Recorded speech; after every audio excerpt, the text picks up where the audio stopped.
നമസ്കാരം.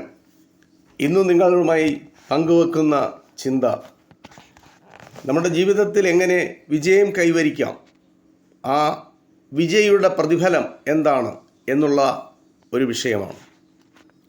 ഏൽപ്പിക്കപ്പെട്ട ജോലി ഭംഗിയായി ചെയ്യുമ്പോഴുണ്ടാകുന്ന ഏറ്റവും വലിയ പ്രയോജനം നമ്മളും നമ്മുടെ പ്രവൃത്തിയും മറ്റുള്ളവരുടെ മനസ്സിൽ നല്ല സ്മരണകളായി നിലകൊള്ളും എന്നുള്ളതാണ്.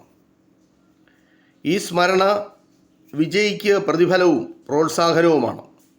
അതിലുപരി അത് കൂടുതൽ പ്രവർത്തിക്കുവാനുള്ള പ്രചോദനവും ഊർജവും നമുക്ക് നൽകും. പ്രവർത്തന മേഖല ഏതുമായിക്കൊള്ളട്ടെ, ആ പ്രവർത്തിക്കുന്ന മേഖലയിൽ വിജയം വരിക്കുവാൻ നാം പല കാര്യങ്ങൾ ചെയ്യണം. കഠിനാധ്വാനം മാത്രം പോരാ. കഠിനാധ്വാനത്തിനോടൊപ്പം ചില കാര്യങ്ങൾ കൂടി ചേരുമ്പോഴാണ് വിജയം ആ ലക്ഷ്യത്തിലേക്ക് നമ്മളെ എത്തിക്കുന്നത്. ആ കാര്യങ്ങൾ അതിലൊന്നാമത് ജോലിയോടുള്ള താല്പര്യമാണ്.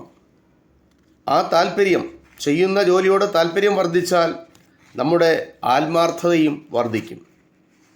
രണ്ടാമത് ജോലിയിൽ മനസ്സും ശരീരവും സംയോജിപ്പിച്ച് ഇഴുകിച്ചേരണം. എങ്കിൽ മാത്രമേ അത് വിജയത്തിലോട്ട് എത്തുകയുള്ളൂ.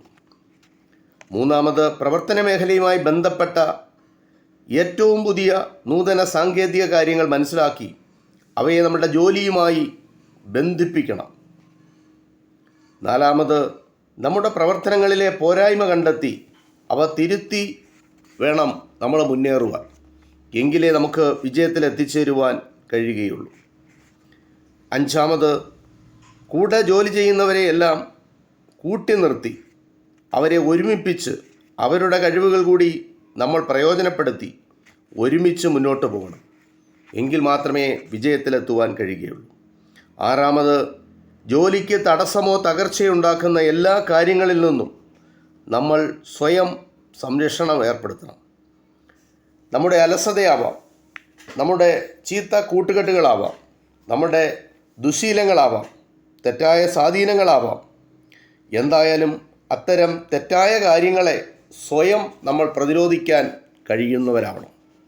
ഏഴാമത് നമ്മുടെ പെരുമാറ്റം കൊണ്ടും സംഭാഷണം കൊണ്ടും നമ്മുടെ പ്രവർത്തികൾ കൊണ്ടും മറ്റുള്ളവർക്ക് പ്രചോദനമാകുമ്പോൾ അവർ നൽകുന്ന അംഗീകാരം, അവർ നൽകുന്ന ആദരവ് നമ്മളെ നമ്മുടെ പ്രവൃത്തിയെ ഉയരത്തിലെത്തിക്കുവാൻ സഹായിക്കും. അത് നമ്മെ ഉയർത്തുകയും ചെയ്യും. ഈ കാര്യങ്ങൾ ഓർത്തുകൊണ്ട് വേണം നമുക്ക് ഒരു ജോലി ചെയ്ത് അത് വിജയത്തിലെത്തിക്കുവാൻ എന്നുള്ളത് നാം ഓരോരുത്തരും ഓർത്തിരിക്കുന്നത് വളരെ നല്ലതാണ്. ഈ ചെറിയ വാക്കുകൾ ചുരുക്കുന്നു. നിങ്ങൾക്ക് നന്ദി, നമസ്കാരം.